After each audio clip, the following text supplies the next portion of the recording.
the 3 false beliefs that condemn every estate agent. Today, I'm joined by the awesome Chris Arnold, who's on social media. He's a bit of a personal brand guru, helping estate agents up and down the country with their personal branding. Chris, what are the 3 false beliefs that condemn every estate agent in the UK? Talk to me.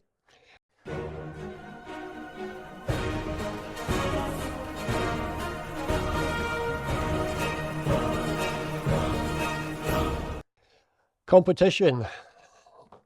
The whole industry is rife with competition, and it's basically killing a estate agency. And it's promoted by the trainers and the gurus and by the bosses in the big companies and by everybody. Everybody loves to compete. And I personally believe that, the competition is detrimental to any estate agency. Okay, so the opposition of competition is collaboration. Would you agree with that? Yep. Isn't it funny that in Australia, that they will fight tooth and nail, but they'll come to their big conferences and lie their swords at the door, and inside it's all collaboration. They're helping each other.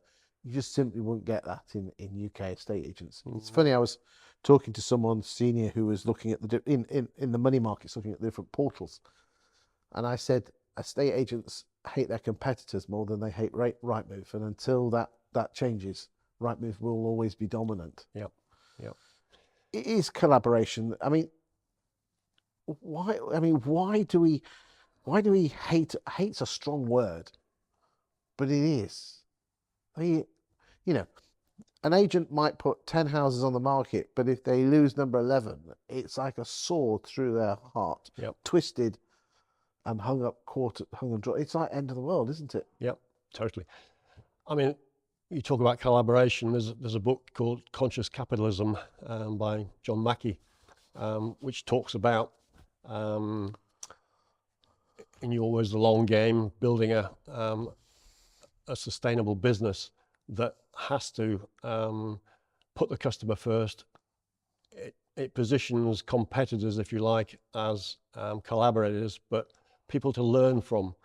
So if you're saying you're talking about collaboration between estate agents, if estate agent A learnt from estate agent B, who learnt from estate agent C, the whole industry is learning from each other instead of fighting each other, that becomes the conscious capitalism. And that then impacts back into the consumer or the client in terms of they're getting someone that is definitely on their side, if you like, as opposed to trying to sort of pull bad things away from them, pull negative things away from the consumer. Because estate agents think it's a zero-sum game. That's right. Yeah. It is. I mean, it's I win, you lose. And it's the fact, when you lose a listing, it is like a dagger through the heart. Yep.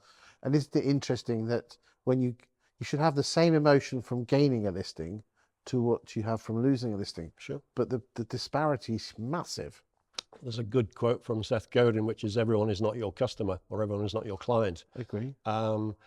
And there's this sort of mentality in estate agencies that everyone is your customer, no matter who it is. Free vowels, anyone, landlords wanted, any landlords. Yeah, yeah. And it's not until estate agents become more choosy about who their customers are. I agree. And if you want to go into the disc profiling again, the D type of person, there are hundreds of them around in any town. And if you had all of those Ds, you wouldn't need any extra, you wouldn't need business from the Is and the S's and the C's as clients. You'd be very happy with the Ds. And conversely with the Is, would be happy with the Is, and the S's and the C's would be happy with those. So if you have a prospective vendor who is a C type, and they want everything in detail and precise and explained to them, and you've got an estate agent like that, perfect fit. You don't have to worry about the D's and the I's and the S's. So it's a matter of finding your perfect customer or perfect client and focusing on your tribe, as Seth Godin says. Exactly, yeah. So it's, you know, I mean, it's why some estate agents focus on particular types of property. Again, that's a good idea. yeah. And it's really easy if you say you're going for the upper quartile, Hmm. and it's tempting. Someone's giving you a terraced house. Yep. It's really tempting in the first few days of weeks or months to take that, but you shouldn't, should you? No, I mean, you've seen the market fragment, and you've seen the high-end agencies that are in the million, £2 million price bracket start taking below 1 million price brackets, and it's diluting their brand, if you like. And it's, you know, it might be economics, you know, financial requirements, but it's basically a downward move, if you like, and it loses their brand appeal. You know, so it's, you know, there is another book which I know you're a big fan of, Simon Sinek, The Infinite Game, and it's estate agents think they're playing a finite game where the rules are set. It's like football, you know, it's a set period of time. The players are known, controlled by a referee. Everything is finite, and there's an end result. One wins, one loses. But actually, they're not playing a finite game. They're playing an infinite game where there are no rules, because an estate agent can say anything. They can do anything pretty much within reason. The players aren't always known. You know, you've got agents that, you know, are working under the radar. So when you compete in an infinite game and expect a finite result, that really messes the whole thing up. The infinite game is basically about building the business for a long term, making it sustainable, making it something valuable, making it something that is attractive to people. So those, you know, those things all impact the competition side of things. Number 2, you said, was comparison. What do you mean by that? Comparison is, look at me, how great I am. That's the pretty much the standard statement from an estate agent. I'm an award-winning estate agent. Remember the pie chart? Look how much of my market share. Oh, yeah, yeah, pie charts, yeah. I mean, you've got 2 categories basically, or 3 categories. Bigger, which is the market share, and it's, you know, look how big we are. We've got 500 branches or whatever, or 500 agents. We are the biggest. You know, that is a sort of an old-fashioned way of doing things. Success breeds success. Boards breed boards. You've got the better type of estate agency. So you've got the bigger one, you've got the better one. The better one is the technology-driven estate agents. Look at, you know, our virtual world. Look at all the, you know, the CRM systems that we've got. The third category, which is the most interesting, is different. So you've got bigger, better, and different. Which of those 3 do you think gets the most attention? Attention from whom? From the buying public, the homeowners. I would hope different, but there aren't that many different estate agents out there. Well, again, I would say that hardly anyone pays any attention to estate agents. Well, different, you know, basically we pay attention to someone that is different because of the sort of prehistoric yes, but security risk. I agree with you on that one, but it's not being different for different sake. It's being different in the eyes of the punter to say, I'm interested in them. Okay. Because we could wear, I think it's a Seth Godin thing, where you could wear purple morph suits as estate agents. That's different, but you ain't going to get any more business. No, well, we're going to talk about this a little bit later in terms of the difference. The only difference that there is the actual personal brand and the character of someone.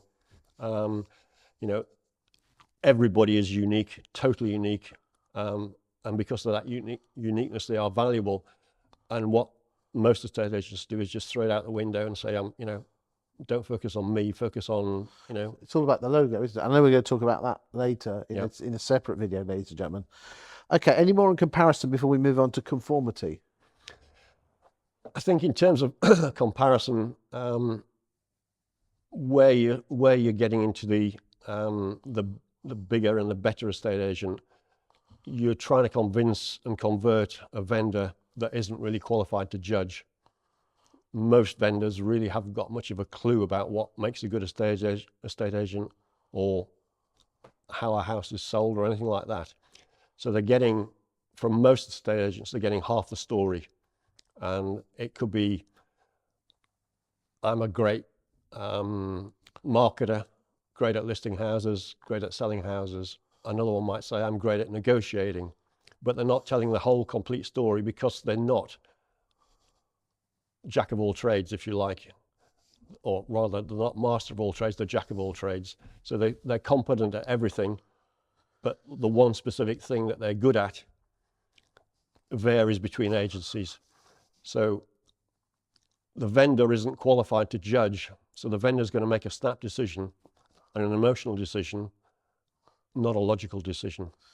Yeah, but don't we as human beings make decisions mostly on emotions when in reality we should be using logic? Your intuition will never tell you wrong. Well, that's emotional. That's right. And it'll never be wrong. Now, we could disagree on that, but, you know. Logic is not intuition. No, I'm saying people are making emotional decisions, which I think is a good thing, as opposed to a logical decision where the brain has to get involved in the process. Surely estate agents need to build a bridge emotionally and use facts as well to back up their emotions, so you hit both buttons. They can do. There isn't a need to, because if the connection is emotional, and that is a trusting environment, if I trust you implicitly, I don't need the explanation of why you're doing what you're doing. I trust you. So, you know, okay. End of story. Okay, final belief was conformity. What do you mean by that? Conformity is best practice, and there's an American writer who says that, J. Acunzo, who says that best practice leads to commodity work. And what you're getting is you get into a certain level, and then it becomes about incremental improvements, marginal gains. I think it's Stephen Brown that's always into marginal gains. And nothing changes. So if you take the example of Steve Jobs, when he was creating Apple, wasn't trying to make a marginal gain on what was already there. He wanted to have something totally different, radical difference. So that's the conformity, if you like. So all these best agent awards and, you know, all of the sort of window displays with the trophies and stuff like that. In my opinion, it's irrelevant. It has to be sort of a total difference, a radical step change, if you like, in getting things. So that the conformity makes it a commodity market, which is what estate agents. So almost like you, in essence, you believe an awful lot of estate agents are like cookie cutter Very much estate so. agents. Yeah, yeah. And I'd agree with you. You look at most estate agents' websites, it's home, buy, sell, about the team. Well, not normally about us, and normally meet the team, hardly ever. Yeah, yeah. No emails. Yeah. I want to contact you. No. I've never done an appraisal, never been an estate agent. How would I do one? I would go in there and I talk about myself, which is totally contradictory to what you'd say, because you would always talk about, you know, what the customer wants. I would talk about myself. I would explain what the process is. I would not give a valuation or a fee on that first visit. I would say, if you want that, it's proprietary information. Invite me back again and we'll talk about that at the second visit. Now that is totally contradictory to what every estate agent does. And that basically is how you can, you know, get away from the conformity of doing what everybody else is doing, copying what everybody else is doing. Intriguing. Thank you for your time today, Chris. If you have an opinion about what Chris has said, please put them in the comments. Thank you for your time today. Thank you.